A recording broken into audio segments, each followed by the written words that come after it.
The text says the cistern was empty, no water in it.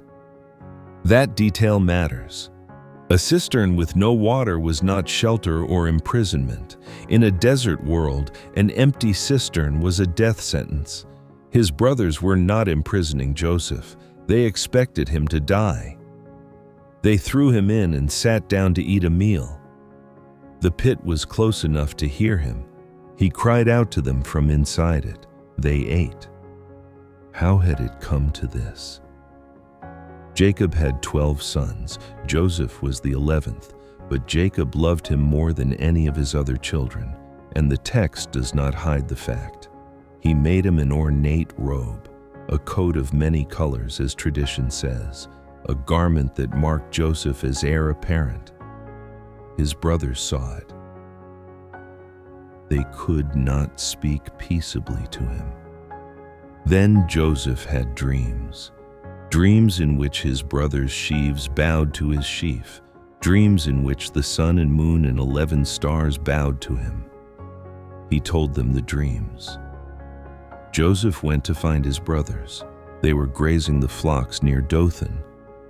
They saw him coming from a distance, and before he arrived, before he even spoke, they made a plan.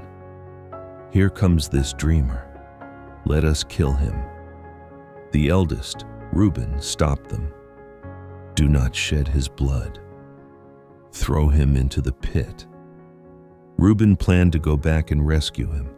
He didn't make it in time. Joseph arrived. His brothers stripped the coat off him and threw him in. A caravan appeared on the road. Ishmaelite traders heading to Egypt. They were carrying spices, balm, myrrh, the luxury goods of the ancient trade route. Judah spoke. What profit is it if we kill our brother? Let us sell him to the Ishmaelites. 20 pieces of silver.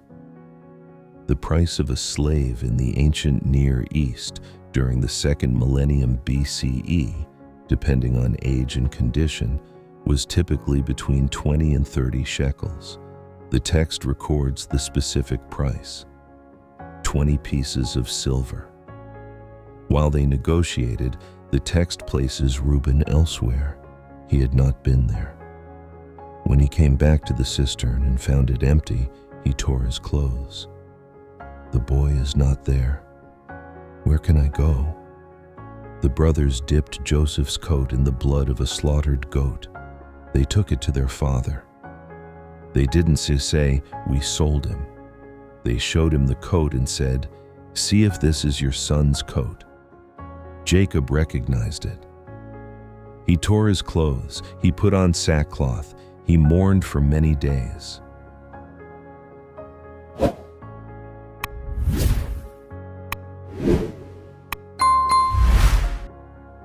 Joseph arrived in Egypt. The text moves quickly past the journey.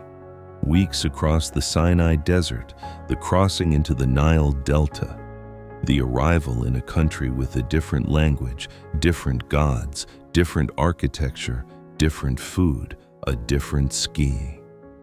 He was a 17-year-old from a nomadic Canaanite family. He had never been farther from home than the grazing grounds. The Ishmaelite traders sold him to Potiphar, an officer of Pharaoh, captain of the guard. A slave in a palace, a very long way from home.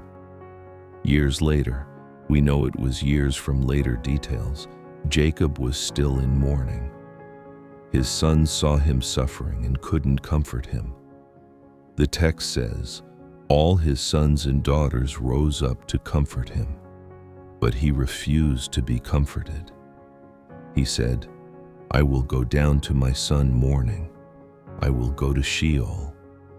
He intended to mourn until he died.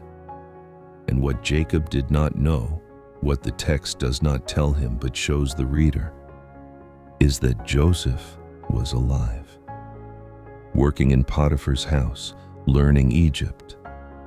The story of Joseph begins with a pit, an empty cistern in the Canaanite hills, a 17-year-old looking up at the circle of sky and the faces of his brothers.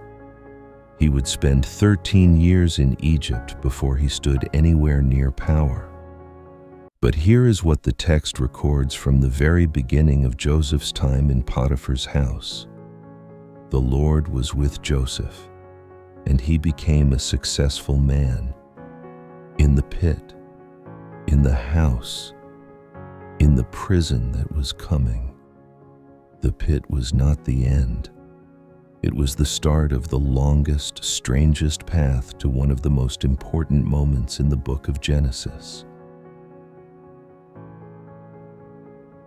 The forgotten chapters don't end here. The next one is already waiting.